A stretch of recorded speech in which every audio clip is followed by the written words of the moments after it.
Hello, hello. Good afternoon, good morning, good evening, wherever you are. Welcome to What's Up Wednesday, the spring edition on April 12th. Hello, everyone. We are streaming live. Attendees in the queue are now being let in across Canada and worldwide. Welcome to What's Up Wednesday. My name is Craig Mackay, your host. Thank you for joining us. Today, we are going to look a little inward and reveal a few secrets. Becoming a certified management consultant is a journey that many of us here today have taken. Each journey is unique. Your experience and skill sets to get to where you are today are unique to you, as they are for me and for our guests who are with us today. What we have in common is the outcome of achieving our CMC designation. Some of you may have taken the Essentials course. I know I did many years ago. Some of you may have skipped the Essentials course and taken the executive track. I will say that the Essentials to Management Consulting course is an excellent course and well worth taking, even if you are not required to. That being said, there have been some changes to the course content since I took it in 2006, and there are even more new changes coming. I believe if you want to stay on top of the profession as a management consultant, these changes are important to be aware of and to understand. Today, as a guest speaker, we have one of the Essentials course instructors who will enlighten us on the course and its new directions. Then there is also the common body of knowledge.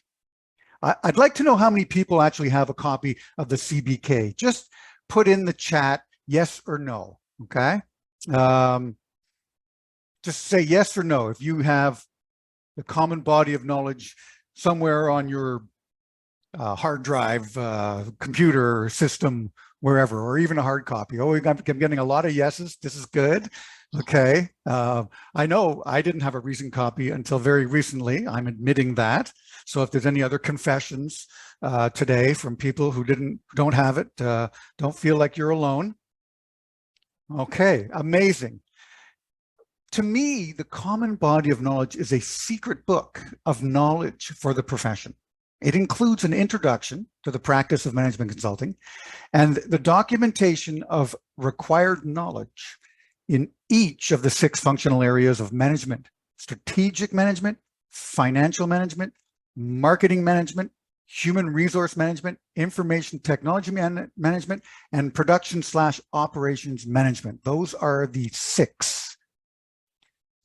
So it might be a really good idea if you don't have a copy. Look at this. Everybody's like, yes, yes, yes. I don't see any no's. But if you don't, all the shy people, we are going to give you a link here.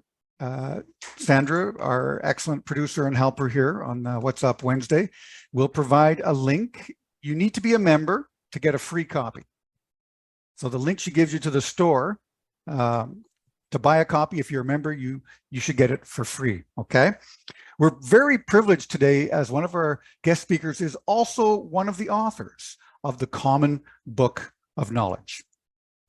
Before we go any further, I would like to begin by acknowledging the Indigenous people of the lands that we are on today. While we meet here in this virtual platform, I would like to take a moment to acknowledge the importance of the lands which we all call home. We do this to reaffirm our commitment and responsibility to improving relationships between nations and to improving our own understanding of local Indigenous peoples and their cultures. Here, where I sit in Ottawa, I would like to acknowledge the traditional territory of the Algonquin, Anishinaabe people.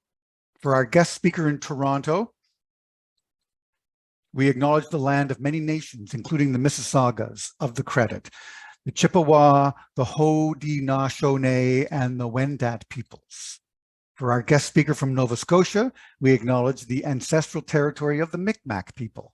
This territory is covered by the Treaties of Peace and Friendship, which Mi'kmaq and Maliseet people first signed in 1725. What's up next? Please remember to join up, register for the CMC-Canada AGM, which is set for April 18th.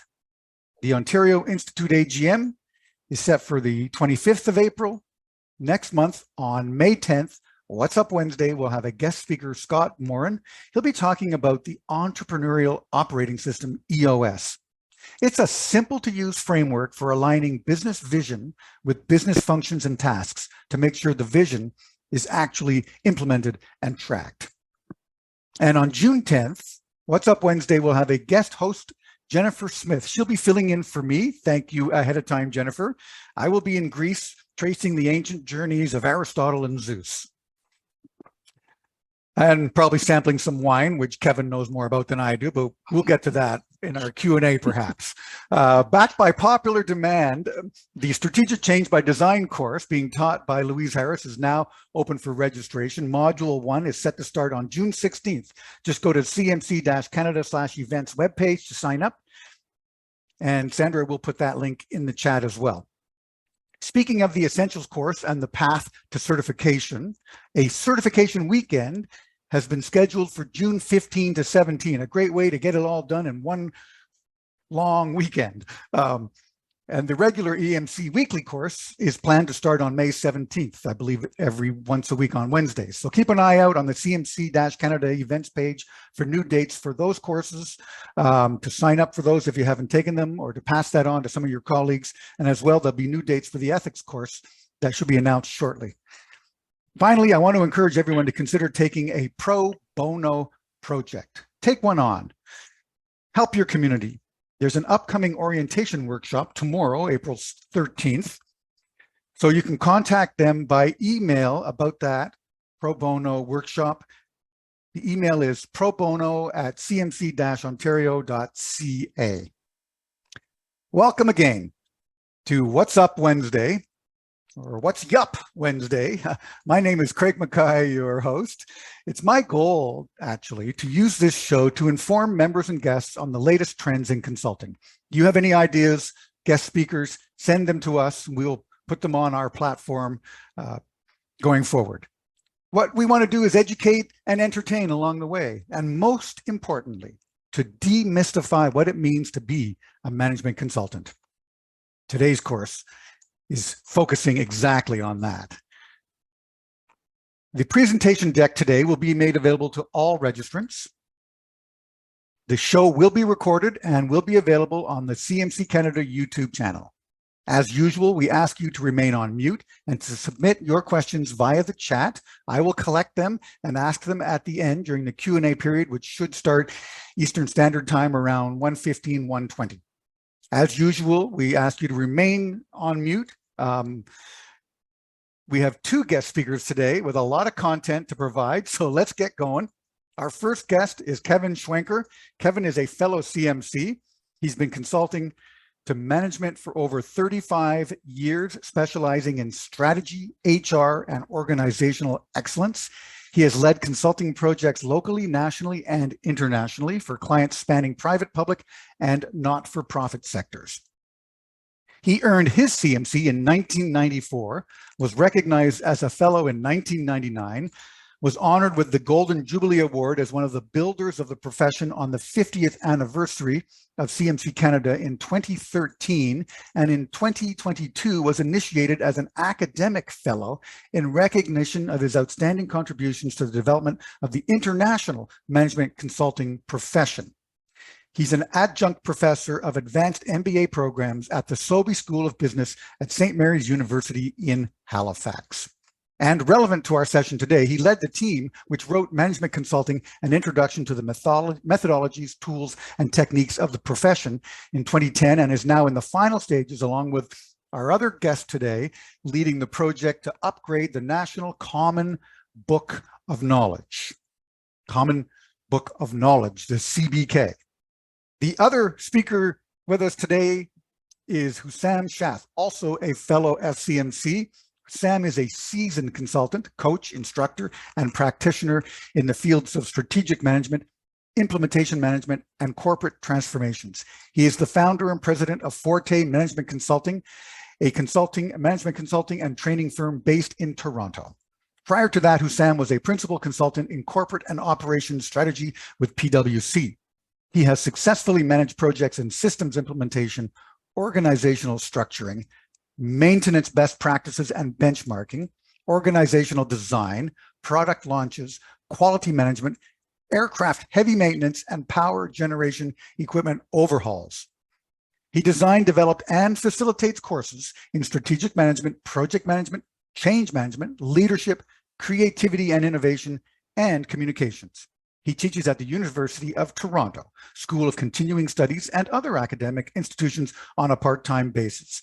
Relevant to our session today, Hussam teaches the certification courses at the Canadian Association of Management Consultants, also known as CMC-Canada, including the ethics course and the essentials of management consulting course.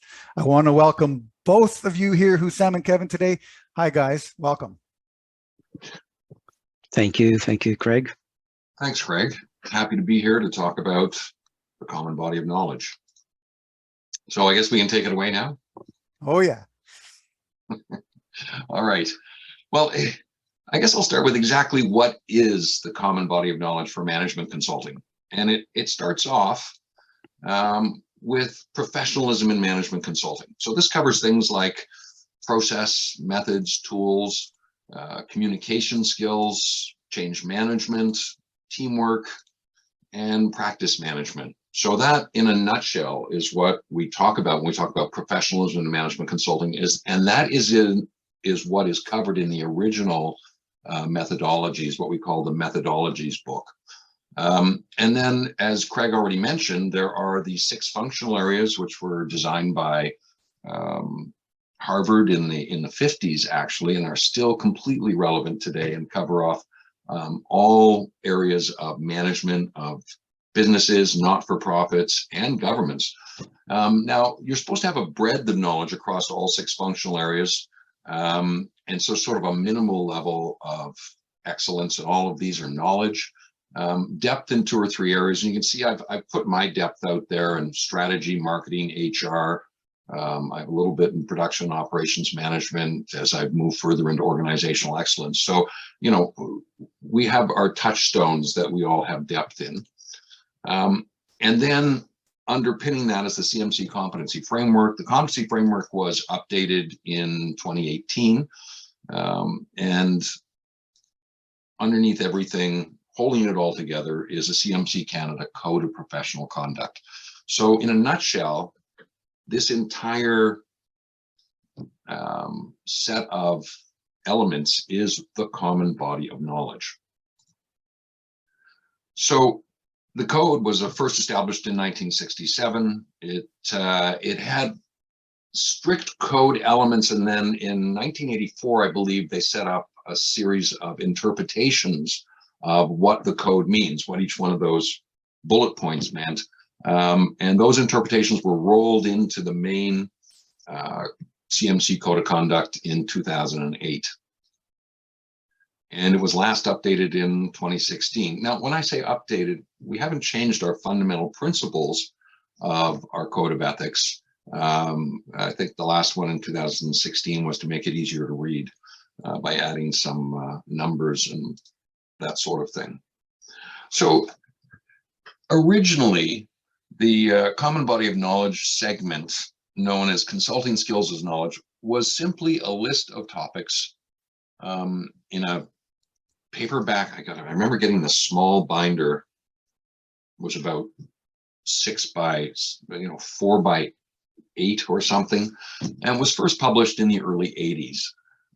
The final edition was in 1997. I had the 4th edition and was smart enough to get it on soft copy before I lost the hard copy. And it was, the 4th edition was in 93. So, you know, in the foreword to the 4th edition, it talks about what consulting is. It's about a combination of skills, abilities, and knowledge. And the original table of contents talk about consulting skills and knowledge, and things like background on the profession, the consulting process, how to manage a consulting assignment, managing a practice, communication skills, and then had some outlines of the functional areas. But each area was simply a reference to two great textbooks. Well, actually, they weren't textbooks. They were written by professionals. One was by Milan Kuber, and that was the International Labor Organization, Management Consulting, an introduction to the knowledge and skills of the profession. And as you can see, the consulting process was references to the ILO book, and also another book by a wonderful, wonderful fellow, Greiner and Metzger were the two of them. And then the consulting assignment. But essentially, the entire document just provided references to these two consulting texts, and also had a handbook that was written by CMC Canada on the institutes of CMC Canada and ethics.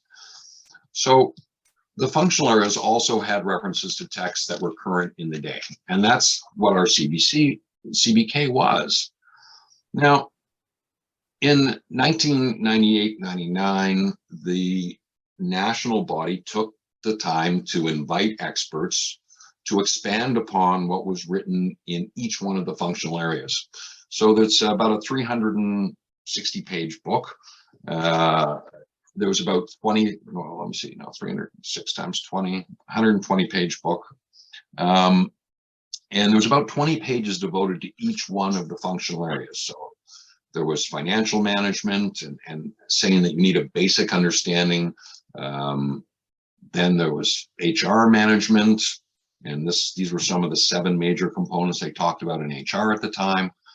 Information technology, which has since also become information systems. At one point it was called management information systems, but now it's more commonly referred to as ITIS. So it talks about both systems and essentially what IT is about is systems that provide information to management to manage an organization.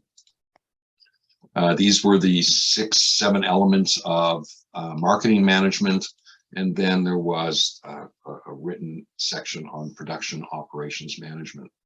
Now, I remember back in the 90s, and those of you who are old enough to remember this, we used to have to write challenge exams to prove that we had the basic knowledge in each one of these 6 functional areas.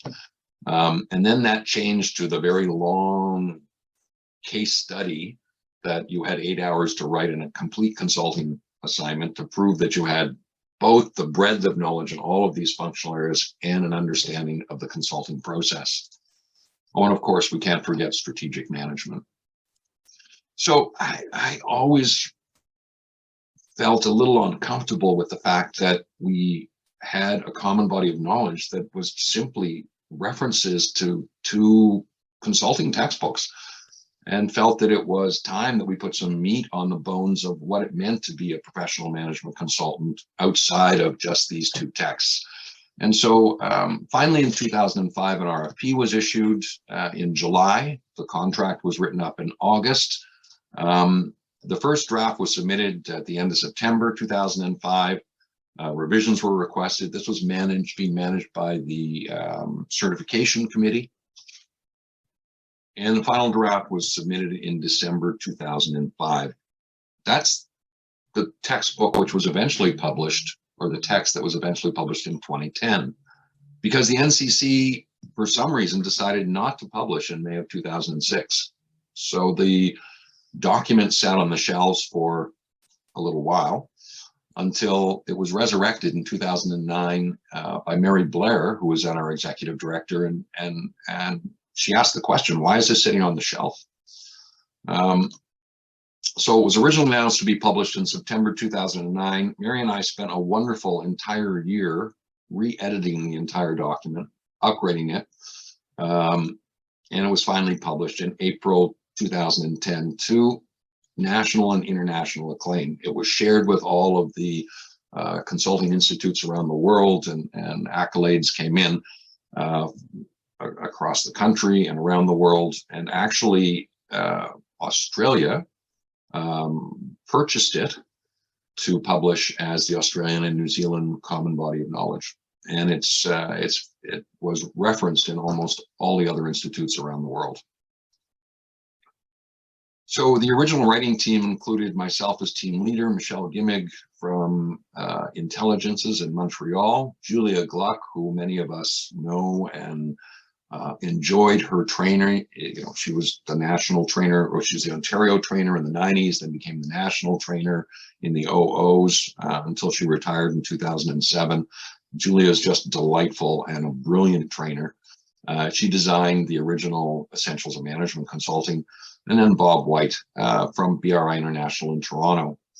So part of the concept of this, of writing the Common Body of Knowledge, was to develop new courses from it.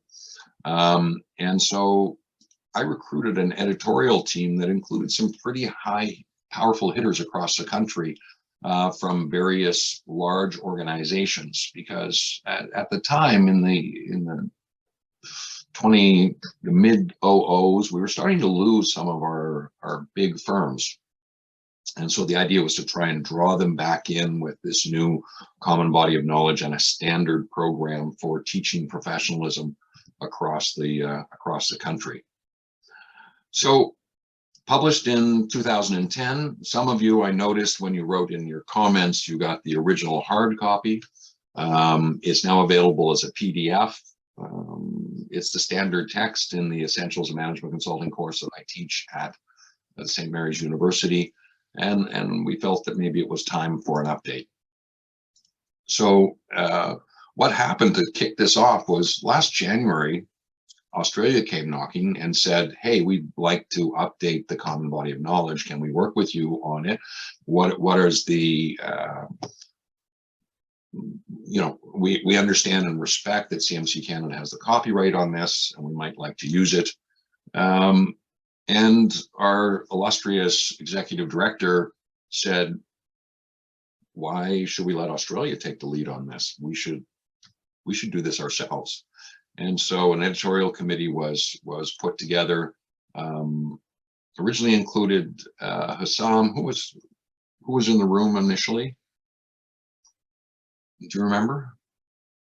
I can't remember. No.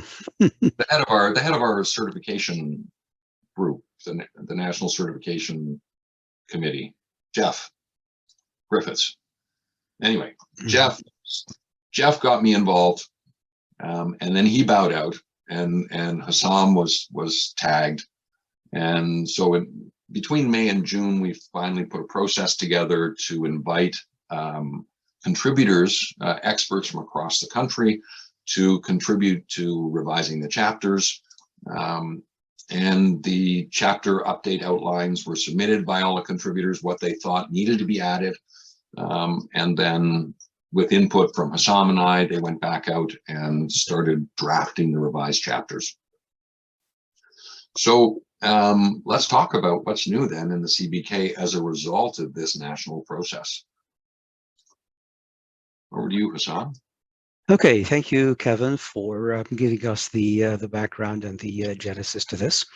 So before jumping into chapter 2 of the consulting process, let me run a quick comparison between us, CMC, or the ICMCI, which is the International Council of Management Consulting Institutes, also known as CMC Global, and the PMI, because we're almost the same age. We have a certification process, and we have certifications that give us the right to title, not quite the right to practice, like the lawyers and the doctors and the accountants.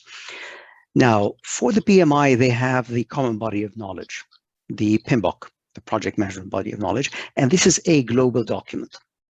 Wherever you go, it's one PMBOK. Unlike us, because the way the management consulting industry operates is that every jurisdiction has its institute, the Management Consulting Institute, which basically runs the activities within that jurisdiction.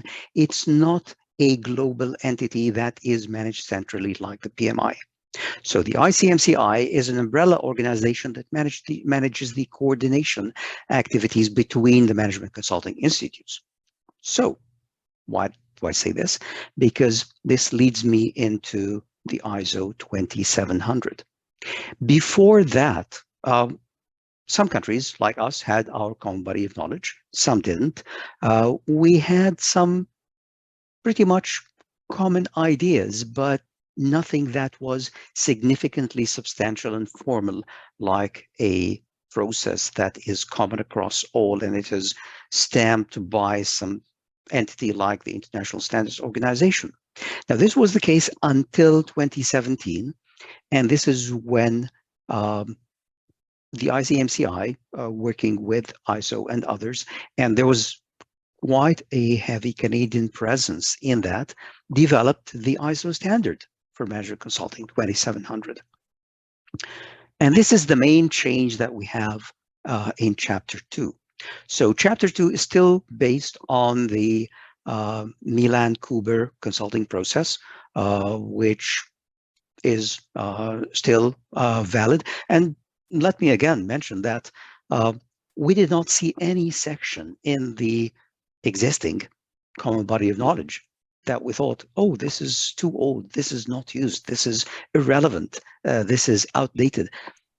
All we did was add things that have become new or more relevant. So nothing was chucked out. So we're still using the Milan-Kuber process, but now we have the ISO standard, and it really aligns well with the Kuber process. So while we have the entry stage for the Kuber, we have contracting for the ISO. And while we have the diagnosis, the action planning, and the implementation in the Kuber process, we have execution in the ISO, and then we have the closure or termination. So instead of the more detailed Kuber process, we have now 3 within ISO, and that's fine. The ISO process provides scalability of activities related to the scale of the engagement, whether it's a large or a small engagement. It provides some templates. It focuses a lot on project management, because managing an engagement is managing a project, and also we're helping clients manage their projects as well. So that's the big change that we have in Chapter 2. Over to you, Kevin. Do you have any comments on Chapter 2, things that I might have missed? Well, just a couple of key points. This was the first ever ISO standard for services, which is impressive that that management consultants led the way to do this internationally. And as Hussam said, they basically collapsed diagnosis, action planning, and implementation into a section called execution. Even though they are mentioned in that section on execution, we recognize that we don't always in our consulting assignments get to do all 3 of those. But when we first developed the common body of knowledge, I mean, even back to the 80s, the ILO standard by Milan-Kuber was the 5 stages in the consulting process, and we referred to those in the original. When we started to rewrite it in 2005, I looked, and anywhere from 3 to 7 steps in the consulting process, and we decided that the Milan-Kuber book was an excellent basis to use. But it's exciting that in 2017, Canada sort of led the way in helping develop this ISO 20700 first ever standard by ISO for services. So Chapter 3 is communication, and as I said, there's process, tools, and techniques, which is in Chapter 2, and then there are some really essential competencies that we need. Communication is one of them, and that's why it's a chapter in the common body of knowledge text. The things that are being added are a little bit more about confidentiality and security in a digital world. I mean, we've all read recently in the newspapers how the PMO's office has been attacked, the Senate office has been attacked. There's hackers all over the place. So very important that we uphold our ethical responsibilities to maintain confidentiality for our students. And there's a little bit more nuanced discussion of involving client staff at various levels in the organization, discussion around digital tools as essential assets in a consultant's toolbox. And also an appendix is being added with the templates for the various phase reports from a letter of engagement through to diagnosis, action planning, implementation, and termination report templates. And I'm just indicating the people in the bottom right who were the major contributors to the rewrite of this section. Wissam. Now, Chapter 4 is on change management. And as we know, every consulting engagement involves change. And every project has a big chunk of change. And this is more the organizational change, the behavioral change. It's not the integrated change control that we do in project management, where we make sure that we don't make any changes to the scope or to the budget, and we keep track of those changes and we get approval on those changes. This is not that. It's more the organizational change. That always drove me crazy when PMI folks talked about change management, the scope, and I said, no, that's scope control. Yeah, exactly. And because again, I teach both subjects, I make sure that I indicate and underline the distinction between those two areas. Most people working in technology tend to refer to change management as change control. But again, now that we've set the playing field with the definitions, so what we have here is a lot of focus on the change readiness. As you might have realized, and as you might know, change management has grown in terms of significance and importance and adoption. It was basically crawling in the 2010, 2012, 2015, but now it's a full-fledged body of knowledge. So we did acknowledge that, and we looked into things like the organizational change readiness, the individual change readiness. We looked at some of the models, the methodologies, the tools and techniques that manage change within the organizational context or also within the individual context, because individuals make those organizations work, and organizations are made up of individuals. So we did address things like Kurt Lewin's three-step process, the unfreeze, perform, and refreeze. And we did address the John Cotter's 8-step process. We did address the ProSci activities, the ADKAR activities within that. And another big change that we made here was we addressed the new associations that basically are here with us today. And things like the Association of Change Management Professionals, they have their own certification process and certificate that they give. There's also the Change Management Institute with their own certification, with their own training courses. There's ProSci as well. And we did address those and identify what credentials they provide. So we just added to what was originally there in the previous version of the Common Body of Knowledge. Over to you, Kevin. Any comments you might add, things that I might have missed? Just that, you know, as I said, one of the things that drove me nuts about PMI is their focus on change control, and the very reason that so many technology implementations fail is because of the lack of change management.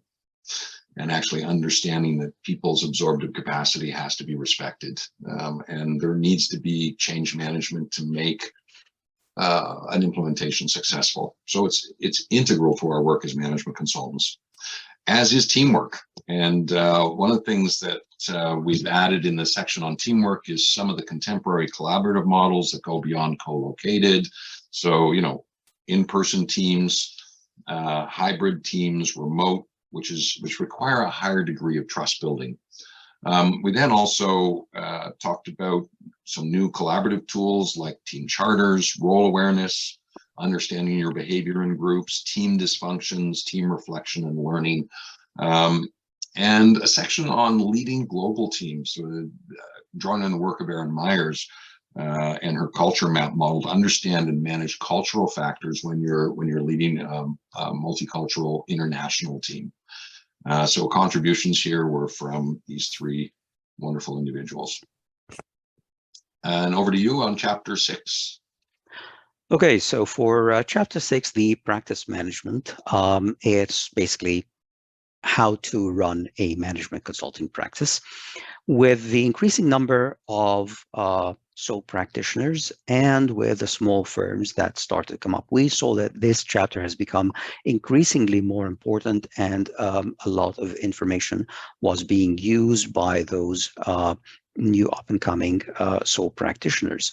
So while it was based on David Maister's model in the professional services firm, it still is the basis for that chapter.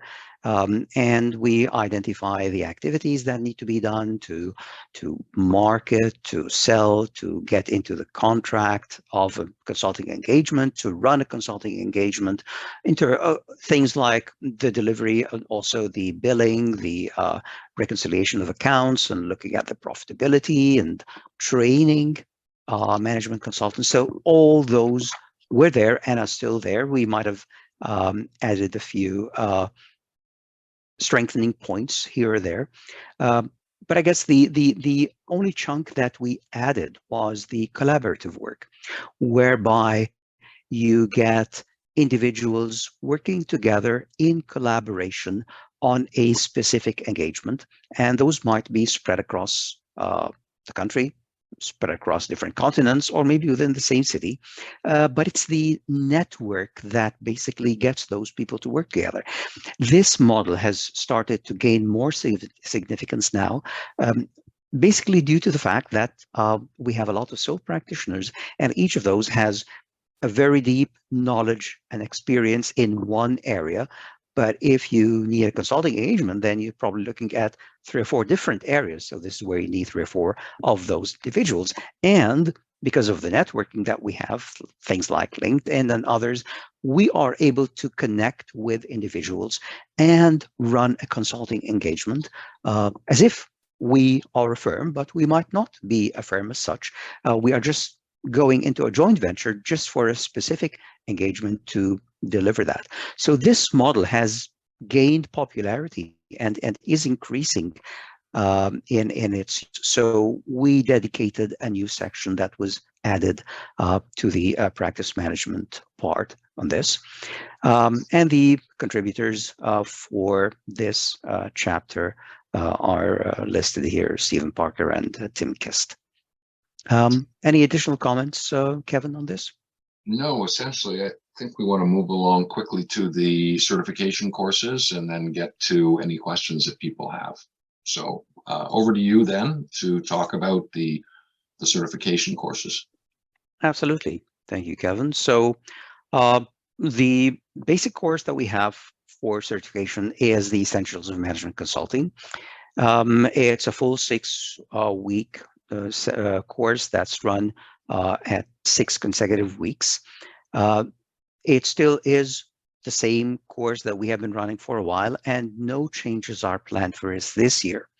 Now, probably next year, there will be an assessment as to what needs to be changed in the Essentials course based on the changes incorporated in the new edition of the Common Body of Knowledge. So as we have not completed the Common Body of Knowledge yet, it's still premature to make any such changes. So what we expect, there could be some changes by adding some of the things that we've mentioned were included or were introduced into the new edition of the Common Body of Knowledge. Now, the changes in the Essentials course will probably cascade into the Executive Essentials course. Now, this is a new course.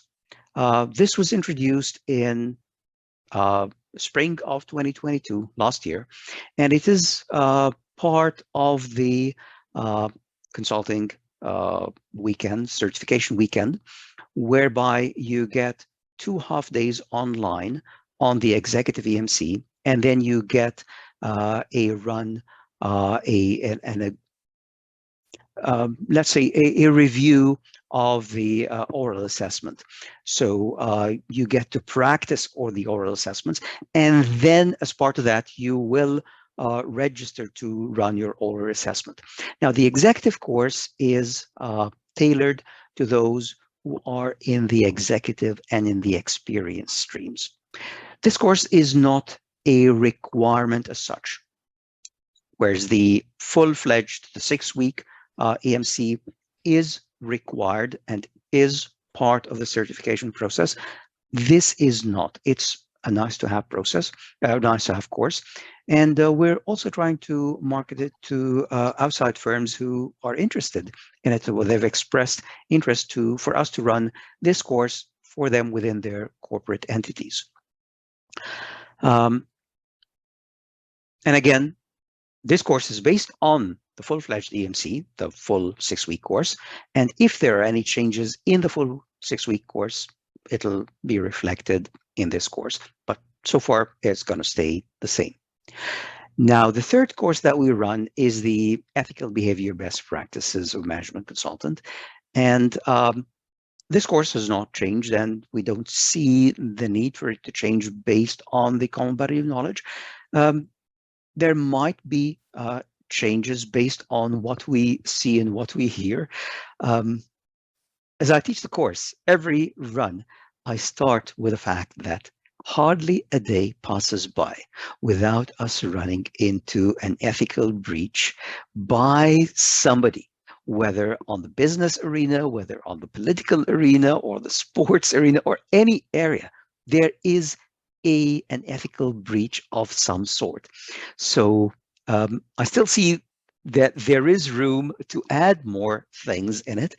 Now, it might not be the ideal way to get people to follow and implement and adopt ethical behaviors, but at least for changes, we don't see the need for any change now as we speak. But if we see that there is something, then we will go ahead and implement it. So again, a roundup on our courses. We always ensure that they are relevant, they are up to date, they are timely. The fact that some of them might run for a couple of years, a few years without any changes doesn't mean that they're stale. It doesn't mean that we've forgotten about them. All it means is whatever new developments have emanated would have either been addressed or would not be significant enough to warrant a revision of those courses. So with that, I think that we have rounded things up for you, and we will open the session to questions for you, and we'll be happy to answer them. Over to you, Greg. Thank you, guys. 2:15, Craig, like we promised. Nailed it, man. Awesome. Yeah. Thank you very much. I personally have a whole whack of questions here, and there are a few that are starting to trickle in on the chat. I noticed, Kevin, that you have actually answered a couple that came in while you were talking. I don't know how you can multitask like that, but good on you there, bud. Been doing this a long time. Let's go for a little quick summary here on this question. What are a couple of the really sort of new additions to the common body of knowledge that you've been working on recently, or that we can expect that we should focus on as management consultants? Some areas that have come up, that have arisen in the last little while. You want to start, Pastor Sam? Certainly. One of the areas is the ISO 27700, whereby individuals can attend the training courses that are run by ICMCI, or they are, again, run by ICMCI, but they are in collaboration with CMC-Canada. And those individuals who take those courses will have to run through a process of accreditation so that they become accredited or certified instructors like myself. So I'm certified or accredited to teach and train consultants on this, or they could take the course and they will be accredited as those who are able to use the standard in their consulting engagements with clients. So you can have those two levels, and this is a new thing. It's a big thing. Now, again, it really helps when you have the ISO standard or the ISO stamp in your signature and in your consulting activities and practice. So this is one of the big changes. Over to you, Kevin. You might want to talk about Yeah, another. I think the other one was the area of change management and an increasing focus on change readiness and the ability of organizations to implement their absorptive capacity to implement our recommendations as management consultants. I mean, every assignment is a change assignment. And, from 1950s, when Lewin started talking about some issues around change, to when in 1994 was a seminal moment when Cotter published his first 8-step program in Harvard Business Review, and then went on to write a book. And then in 2015 said, actually, all 8 steps take place almost simultaneously. It's an ongoing process to keep people change ready and address issues like change fatigue. You're always rebuilding those coalitions to move changes forward in an organization. So I think that that's an important change in this. And then in teamwork, the global teams and some of the collaborative tools that have been developed, especially things like team charters, which are an essential way to get a team. We talked about the old norming, forming, storming, storming, and norming, performing, and adjourning, in order if you to want move to add us that. quickly to the element of performing.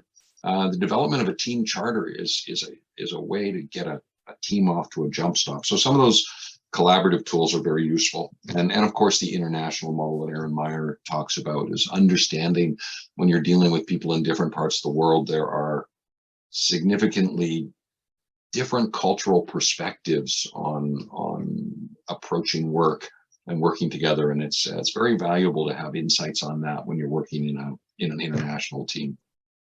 Well, and I guess the final so point that I just want to focus on is the networked collaborative activities of consultants, because most of my engagements now are in that mode. So the big firms are still running their business like they have to, but this new developing mode is something that is of interest to many of us. Over to you, Greg. Well, thank you. And that's a great summary from both of you. And I mean, yes, the change management is a huge evolution and recognition really of an activity that a lot of us knew was undermining many of our projects, whether in IT or HR. We had to help people deal with change. And I like the term change readiness. I think that opens our eyes to some of what has to be done when you're dealing with a project that implements or forces people into major change. Obviously, how they get ready for it, how they handle it through the process, and how they come out the other end. Different techniques there, and I'm really glad to see that we focused a lot on that area in the rewrite. The other thing I've really picked up on, Hussam, was in chapter 2, you talked a little bit about adding more on execution, process tools, techniques, and this team element. And I thought that tied into something for me that comes up from time to time when we have people and we're bidding on a job, and let's say they want an executive business consultant who has a PMP, for example, as a project manager. But you realize that this particular person or consultant they're looking for really is beyond just project management, but that's one of the criteria. And then I go to them and say, oh, we have someone with a CMC, and now I have to prove to them. They're like, the procurement person would be, well, how does it match up? So I'm going to ask you guys that question. Okay, so let me chime in on that first, and then we'll hand it over to Kevin. So within the ISO standard, it's interesting that they focused a lot on project management, and they followed the processes and the activities and the headings and the titles and the documents that are advocated by the Project Management Institute, the PMI. So that's good.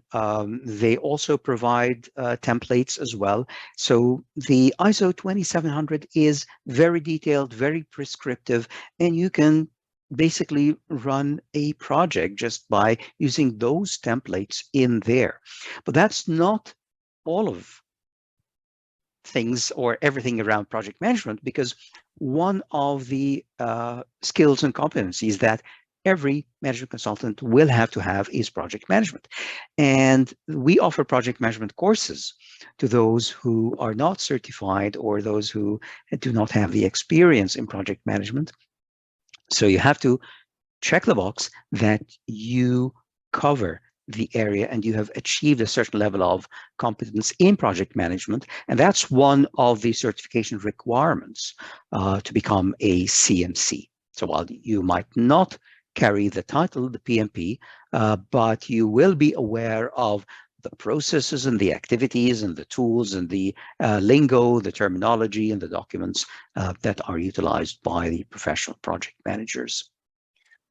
Kevin, anything? Another thing to recognize is that a management consulting assignment is a project from start to finish.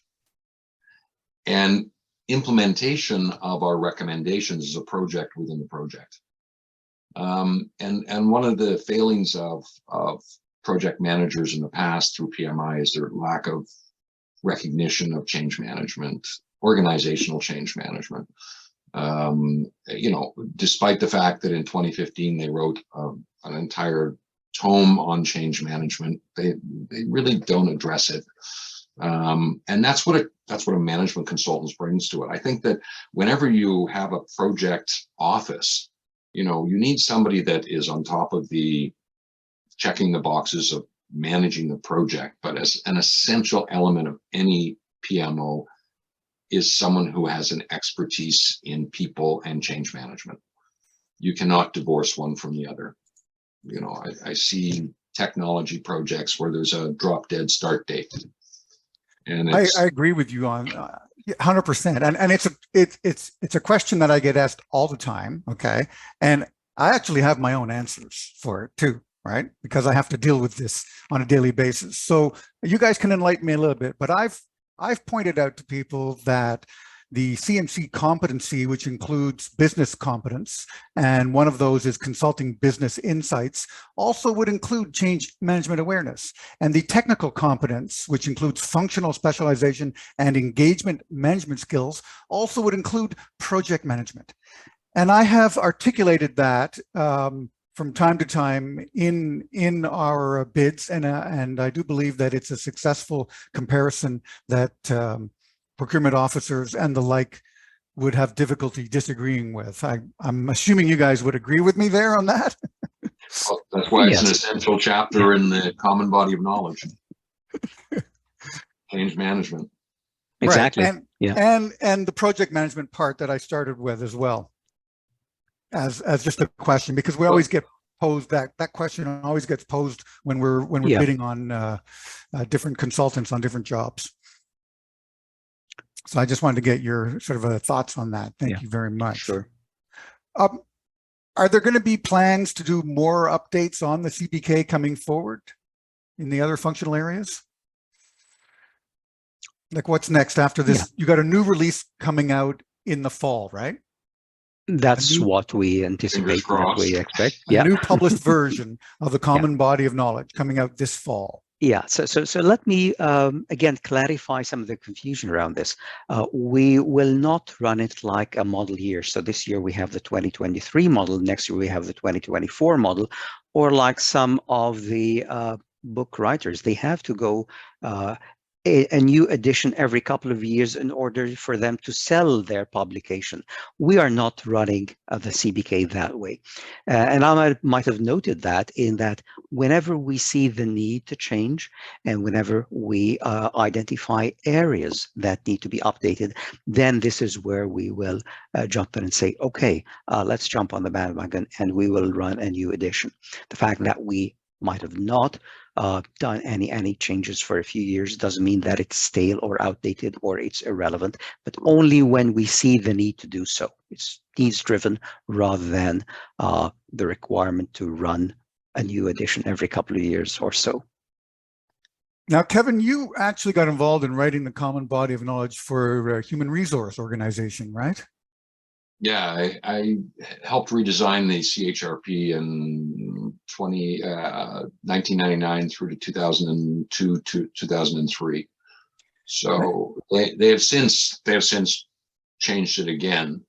But yeah, A lot of similarities with some of what you're doing with our common body of knowledge, politically or content wise. Yeah, well, yeah, what's interesting is that, yeah, human resources, of course, is one of our areas of functional functional knowledge, base knowledge that we need to have across the breadth of, all 6 functional areas. And one of the things that I did when I worked with human resources is say that anyone who wants to be an expert, HR is always was sort of left at the wayside. Despite the fact that to me, human resources are the most important element of any organization because they make everything happen. And the lack of attention to managing people properly is a crime. So one of the things I said, if you want to be at the C-suite level, you need to understand how HR impacts all of the other functional areas. And that became part of the new common body of knowledge that I helped develop in the late 90s and early 00s. And that's continued on as a recognition in human resources that they also have to have that breadth of knowledge across the functional areas to see how what they're recommending impacts the organization as a whole. So how's it where you teach now back at St. Mary's? Your classes are in person again, I guess? Yeah. I actually had a couple of in-person classes in the latter stages of the pandemic. And how are the students reacting to these? Well, I had one student who was a part-time student who had taken 2 of my courses and wanted to take the 3rd, but she said she was going to wait till it could be done in person because she found it much more engaging to be able to see and work with other people in the breakouts rather than trying to work in breakouts through Zoom. Oh, that's good to hear. That's great to hear. Yeah. That Again, is great. it's a difficult balance to make. I Yep. personally prefer the in-person classes, and most of the students that end up in my courses would prefer that. But looking at the registration levels at the University of Toronto School of Continuing Studies, you get orders of magnitude more in the online course registrations than you would in the in-person classes. So since the pandemic, I only had 1 course in the fall of last year, fall and winter, and it was really well run, and those who attended it enjoyed it really. Again, it was a reprieve for them. It was getting out of the pandemic and starting to get the in-person interactions in the classroom. But unfortunately, my courses so far this year will only be online. So this carries the convenience for many, but then you lose a lot of the interpersonal touch and the interactions and the interpersonal dynamics and delivery and engagement. But then again, for some people, convenience trumps the other aspects. For me, it doesn't, but we'll just go with the flow. For the weekend certification courses, are they all remote, Sam? Yes. Yeah, because when they first did that, I guess out in Alberta, I thought they got people together in person, which was pre-pandemic. But yeah, the first run that we had, which was the spring of 2022, it was in person. It was 1 day for the executive EMC, which is 8 hours. It was a bit grueling to run an online course for a full day online, but then subsequent ones were broken into 2 half days for the executive course, and then you have a half a day for the oral assessment, review, and practice. I think this whole executive essentials course is a great idea. So I guess you're offering that at some point down the road again. Exactly. Yeah. It's a really interesting course, and a lot of, as I said, consulting firms or other businesses were made aware of it, and they were interested in us running corporate training courses for them on that one. So we expect to see more uptake on this one. It's less demanding, than the full essentials course, but it's a good course to run. Yeah, it sounds like a Just- great idea. Sure. Just Well, one point I want to make on Yep. the essentials course. I think that we should make it mandatory for anyone who joins CMC Canada. I don't care how much experience they have. You know, one of the things about the common body of knowledge is that, you know, when you look at accountants, they have processes that they follow and tools and techniques. They don't just make shit up as they go along. And I think that that's what the common body of knowledge brings to our profession, is a standard of excellence in process, tools, and techniques. And everyone should get a refresher on it, no matter how long they've been out there consulting, when they join CMC Canada. Well, I agree with you. And I was one of those folks who joined when it was mandatory quite a few years ago. I think the creation of an executive essentials course is going to move that concept forward in the right way. And if you keep it, I mean, I don't mean affordable in a sense of just money, but in time as well. Where, you know, people who are busy executives can go through it, they will get something out of it. And you're quite right. And both of you being here today, it's just been so enlightening, and I hope it's been eye-opening for everybody who's joined us this afternoon, today. Thank you all for being here. I'm going to put you on the spot. One last question, though, Kevin. As an excellent wine taster, can you recommend one bottle of wine for us for the spring? Well, rosé all day on the deck. There you go.